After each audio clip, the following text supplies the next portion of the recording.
আহলুস সুন্নাত ওয়াল জামাত আমার ভাইরা যারা আছেন, আকাবেরা যারা আছেন, আপনারা জানেন আমি যে কোনো দরবারে গিয়েছি। আমি তো আজকেও প্রেস ক্লাবে বলছি আপনারা কত কষ্ট করেছেন।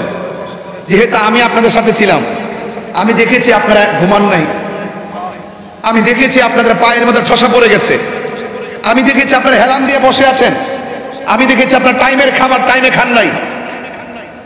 আমি যেহেতু চোখে দেখেছি, আমার বাকশক্তিকে কেউ রুদ্ধ করতে পারবে না, আমি এটা বলবোই। যারা দেখে নাই তারা অনুভব করে না, যেহেতু আমি দেখেছি তাদের কষ্ট, আমি দেখেছি, আমি বলবোই। আমি আজকে আমি প্রেস ক্লাবে বলেছি যে আকাবেররা জায়গা জায়গায় গিয়েছেন, আমি পিছনে পিছনে ব্যাগ টানছি। আমি ব্যাগ টানার জন্য, সুন্নি জামাতের জন্য, আমি আহলুস সুন্নাত ওয়াল জামাতের আপনাদের ব্যাগ টানতে প্রস্তুত। আমি মুরব্বীদের ব্যাগ টানি, এটা আমার লাইফের ক্রেডিট। তিনি আমাকে স্নেহ করেন, এটা আমার জন্য বড় প্রাপ্য।